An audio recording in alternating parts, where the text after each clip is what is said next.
The prairie has a way of swallowing sound. Out here, where the grass stretches farther than the eye can see and the sky presses down like a vast cathedral ceiling, even the cry of a hawk seems to vanish before it reaches the horizon. It was in this silence that the rancher lived. Year upon year, the land folded him into its stillness, until his voice, his laughter, even the small habits of a man who once believed in companionship, had nearly withered away.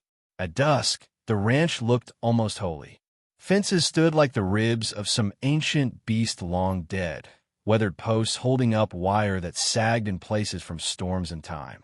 The house, a box of wood and memory, sat square against the western light, its windows catching the last embers of the day.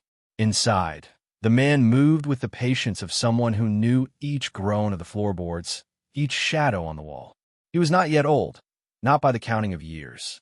But solitude has a way of aging a soul faster than the body. His hair, once dark as raven wings, had turned the color of ash at the temples. His face bore lines not only of weather, but of sorrow too long unspoken. He walked with a straight back, yet there was something hollow in his eyes, like a man who had gazed too long into empty fields and expected nothing to return his stare. Once, long ago, he had bought this land with the burning fire of youth. He had dreamed of a family, children racing between corral posts, a wife singing softly from the porch as he rode home. In those days, his heart beat like a drum, and each sunrise was a promise. But the West does not always honor the promises it whispers. A fever took his young wife and their little girl before their lives had barely begun. He buried them on the rise east of the ranch, where wildflowers bloom in spring as though the earth itself tries to comfort him. After that, he stopped believing in seasons. Days blended together, a wheel that turned without destination. Neighbors drifted in and out of his life. At first, they brought condolences, then distance, and finally, silence. He became the man at the edge of town no one visited, the figure on horseback glimpsed from a distance and spoken of in hushed tones. Some said he was proud. Others said he was broken. But he never corrected them. For years, his cattle and horses were his only witnesses, and the wind his only companion. His days were made of routine. Dawn meant feeding livestock, mending fences, riding the perimeter of his land to check for strays. Noon meant simple meals, beans, bread, whatever he could manage without much thought. Evening meant tending the fire, sharpening tools, and sitting alone at a table meant for more than one. He did not hate this life. Hate requires passion, and his heart had cooled too far for that. He simply endured, like an oak tree standing against a storm, its branches stripped, but its roots still clinging stubbornly to the earth. And yet, though he would never have admitted it aloud, a part of him still longed. Longed for a voice not his own echoing in the kitchen, for laughter rising across the yard, for the warmth of a hand brushing his as chores were shared. These longings would come upon him like ghosts in the night, slipping through his defenses, and he would wake with his chest aching as though a wound had never closed. It was on such a night, late in summer, when the air lay heavy with the smell of sage and dust, that he noticed the first signs. Smoke on the horizon, not from his own chimney, nor from any ranch nearby. A thin, wavering line, too far to tell its source, but steady enough to unsettle him. The following day, as he rode the edge of his property, he heard hoofbeats carried faintly on the wind. Not the sharp gallop of men in pursuit, but the measured rhythm of travelers moving with care. He paused, reins in hand, and listened until the sound faded. At the fence, he rested his hand on the top rail, eyes narrowing against the light. The land stretched vast and empty, yet he felt watched, as though unseen eyes lingered at the edge of the world. That night, the sky pressed close. The stars were sharp as broken glass, the moon pale as bone. Even the coyotes seemed reluctant to cry. He sat at his table, a lamp burning low, the silence thicker than ever. Sometimes the land speaks before words are ever exchanged. A man who lives long enough in solitude learns to listen. And though he could not yet know what was coming, the rancher felt it deep in his bones. Change was on the wind. He poured himself a cup of coffee gone lukewarm, stared at it for a long while, and finally set it aside. Sleep did not come easily.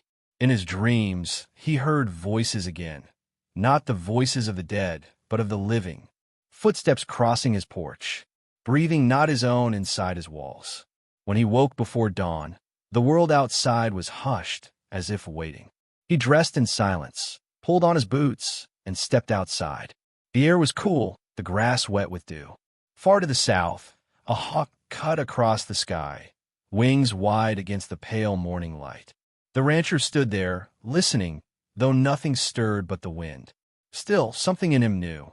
His solitude was nearing its end, and endings, in the West, always come with a price. It was the fourth morning after the smoke first appeared on the horizon when they came. The rancher was mending a gate, hands steady on the worn wood, when the sound reached him, the low, deliberate rhythm of horses' hoofs. Not the hurried thunder of riders at war, nor the lazy clatter of neighbors dropping by. This was different. This was weight and distance, steady and certain, like a drumbeat announcing change. He lifted his head, squinting against the noon sun.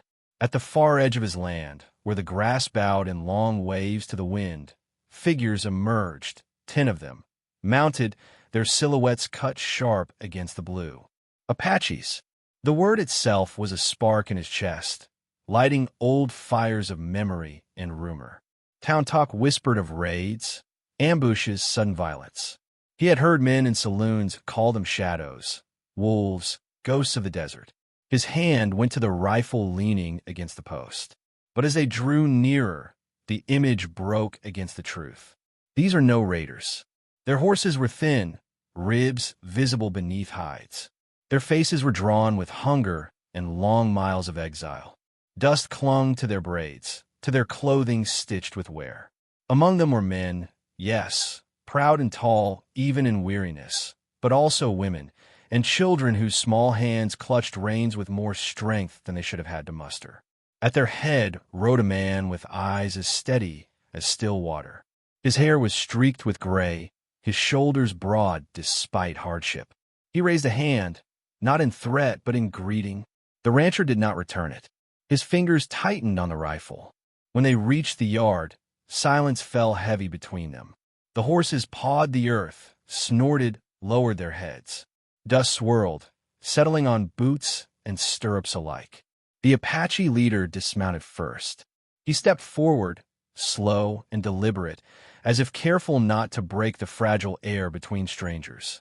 His voice, when he spoke, was low, edged with both pride and exhaustion. "We ask only for shelter, a place to rest, nothing more." The rancher's throat tightened. He had not heard his own name spoken by another in months, yet here were strangers asking for his mercy. His instinct screamed no, to turn them away, to guard what little was his. He heard, in his mind, the voices of neighbors. Don't trust them. Send them off. Trouble will follow. But then a sound, soft, faint, like a bird falling from the sky. One of the children, a girl no older than 7, swayed in her saddle, lips pale, eyes heavy. She clutched at the mane of her horse, but her strength gave way. Before she could fall, the Apache woman riding beside her caught her in strong arms, holding her close. The child's head rested on the woman's shoulder, her eyes half closed with hunger and fatigue. The rancher lowered his rifle just slightly. His heart, long hardened by silence, cracked in that moment. He swallowed, voice rough from disuse. "You can stay, but only for tonight." A murmur passed through the group, relief tempered with caution. The leader gave a single nod, his gaze steady, as if acknowledging both the gift and the limits of it. That night, the ranch changed. For the first time in years, more than one set of footsteps echoed on its wooden floors. More than one voice rose in the kitchen. The Apaches moved with quiet discipline, their presence filling the house not like intruders but like careful guests. The rancher prepared what food he had, beans simmered in a heavy pot, bread rough but filling. He placed it on the table without ceremony, half expecting them to refuse. Instead, they added to it, placing strips of dried meat and a pouch of wild herbs upon the wood. Together, the simple meal became something greater than the sum of its parts.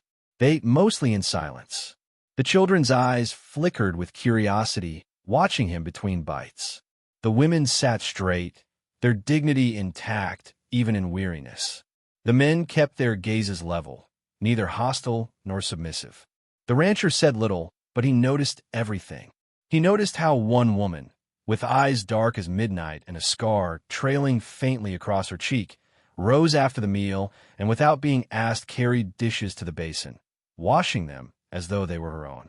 He noticed how the Apache leader helped mend a broken hinge on the door before bedding down, his hands skilled and sure. He noticed how the children, though tired, whispered soft songs to each other before sleep. For years, his ranch had been a mausoleum of silence. Tonight, it was alive with unfamiliar breath, with the rustle of bodies shifting on blankets, with the faintest hum of life returning. And yet, beneath it all ran a current of tension. The rancher slept lightly, his rifle within reach. Each creak of the boards, each cough in the dark, kept his senses taut. He was a man and used to sharing his roof. To wake in the night and hear not only his own breathing, but that of 10 others was both strange and unsettling. But in that same strangeness lay something he could not name. A seed of change, perhaps. A reminder that he was not carved from stone after all. The next morning, the sun rose clear over the horizon, painting the land gold. When he stepped outside, he found the Apaches already at work. 2 of the men were hauling water from the well.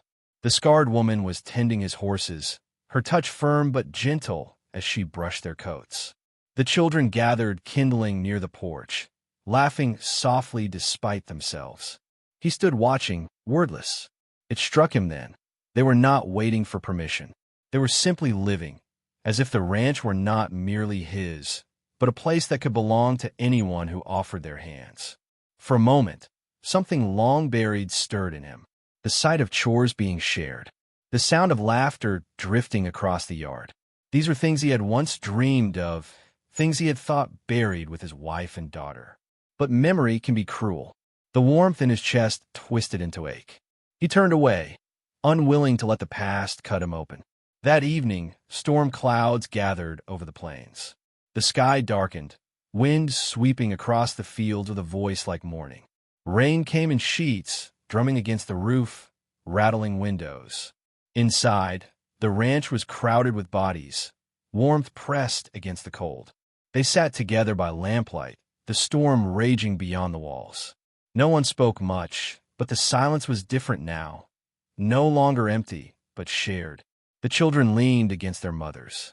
The leader sharpened a knife with slow, steady strokes. The rancher sat with his hands folded, staring into the fire. He did not know what tomorrow would bring. He told himself they would leave come morning, and the ranch would return to its familiar quiet. But as the storm howled, he felt a strange certainty take root. His years of solitude were ending, and with their end would come something he had long forgotten how to face, the fragile, dangerous, saving grace of belonging. Morning broke with the smell of wet earth and wood smoke. The storm had passed, leaving the prairie washed clean, the sky a wide sweep of silver blue. On most mornings, the rancher rose to silence, to the hollow echo of his own boots across the yard. But now, when he stepped outside, the sound of voices greeted him. Soft at first, a woman singing as she braided a child's hair, a man speaking low to another while tightening a saddle strap. The creak of leather, the splash of water drawn from the well, the quick patter of children's feet racing to gather wood. For years, the ranch had been an empty vessel. Now it breathed. The rancher did not say much. Words had become rusty tools in his mouth, pulled out only when needed. But he watched. He saw how the Apache men worked alongside him without waiting to be asked, hauling stones from the field, repairing fence posts that leaned tired against the wind. He saw the children chase the chickens, laughing as feathers scattered, their joy startling against the long silence he had grown accustomed to. And he saw her, the scarred woman, strong in her movements, quiet in her presence. She had a way of working as though she belonged here, as though the soil knew her footsteps and the animals leaned into her touch. He found himself watching the sure rhythm of her hands as she brushed down his horses, the calm steadiness with which she moved among the herd. One evening, as the sun bled its last colors across the sky, he found her sitting near the corral.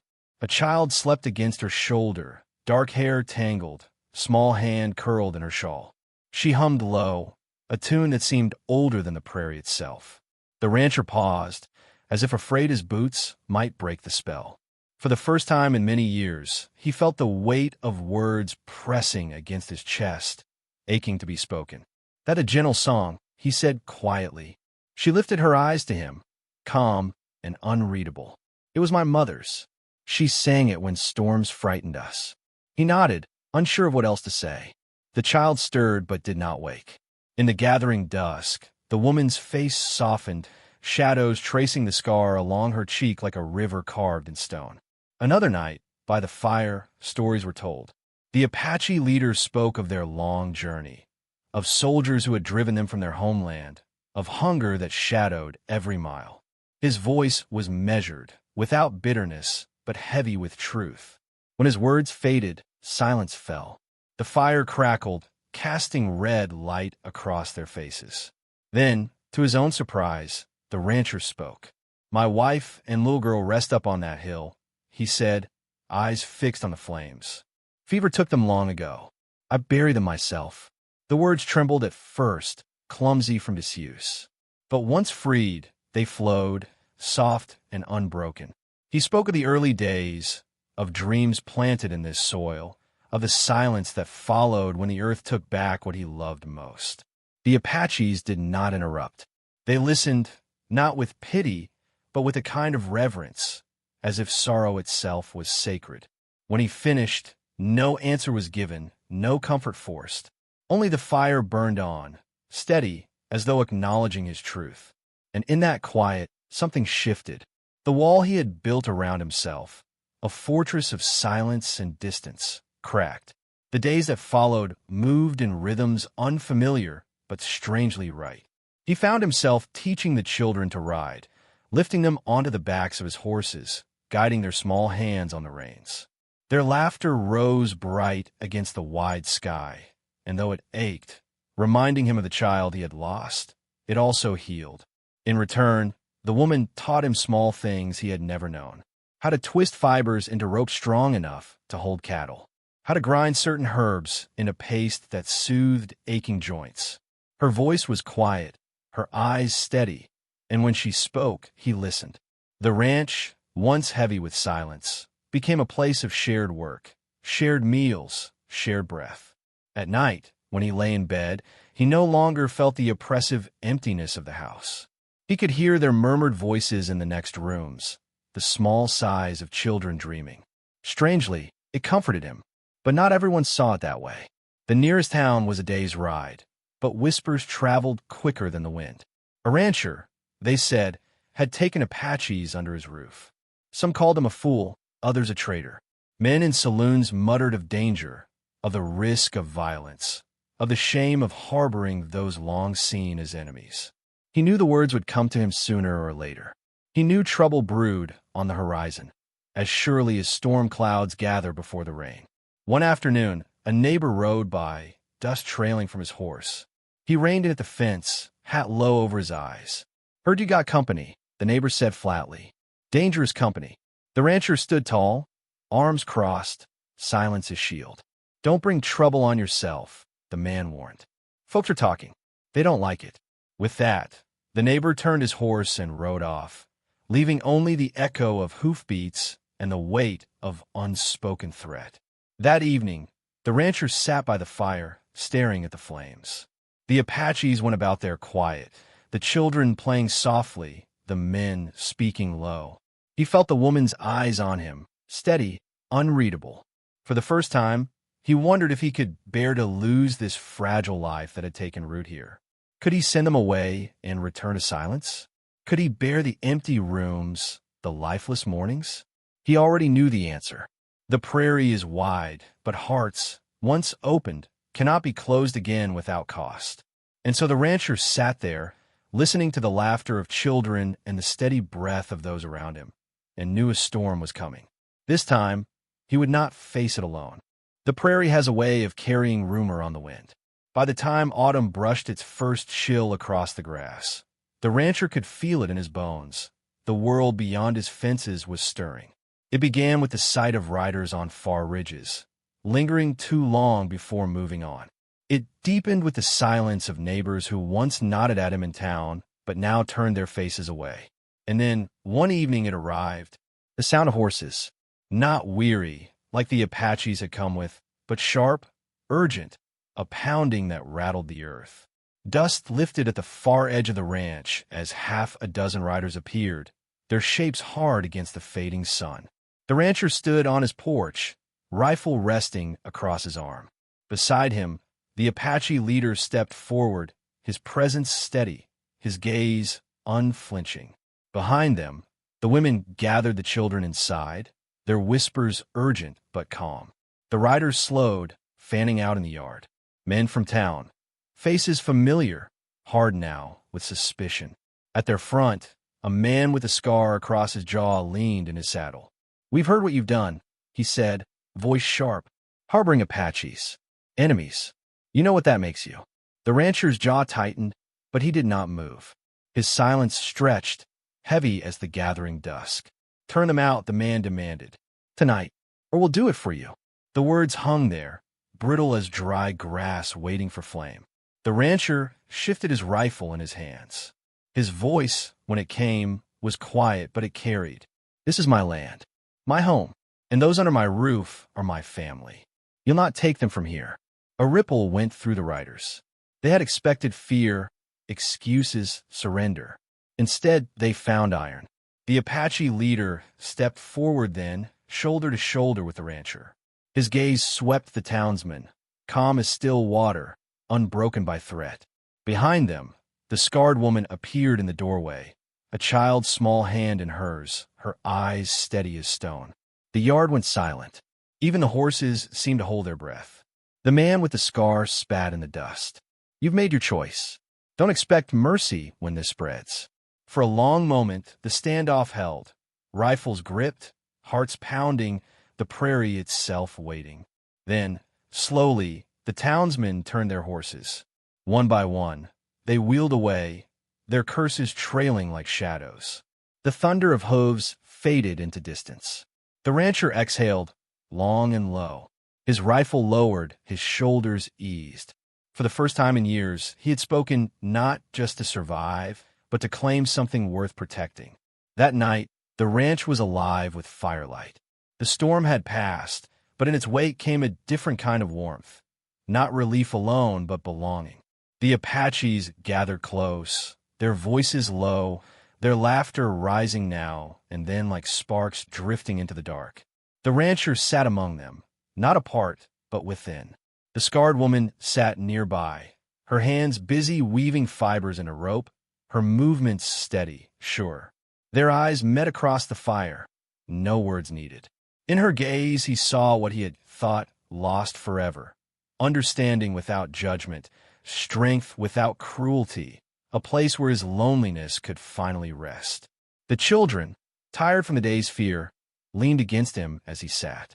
One little boy placed his head against the rancher's arm, eyes half closed. He froze at first, and used to the weight of another's trust. Then, slowly, he allowed it, his hand resting lightly on the boy's shoulder.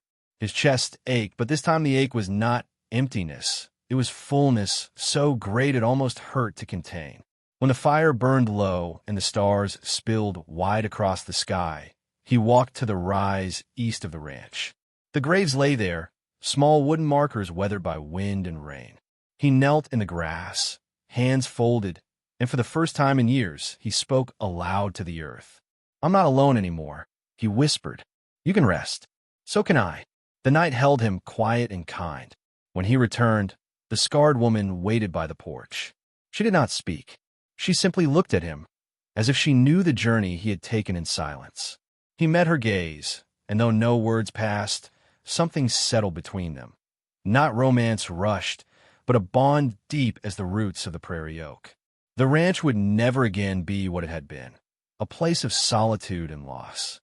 It had become something else, A home where the lonely found belonging, where strangers became kin, where silence was no longer a burden but a shared peace. And so the rancher lived on, not as the ghost he had been, but as a man reborn in the company of those who had come to his door weary and unwelcomed by the world, and whom he chose, at last, to let in. Some men spend lifetimes searching for belonging. This rancher found his only when he dared to open his door. Perhaps that is the truth of us all. Love and family come not when we demand them, but when we share our silence with another soul brave enough to stay. So if this tale stirred something in your heart, let it live on. Like this story, share it with others, and subscribe so more wanderers can gather round this fire of Wild West tales. And tell me, friend, from where in this wide world are you listening tonight?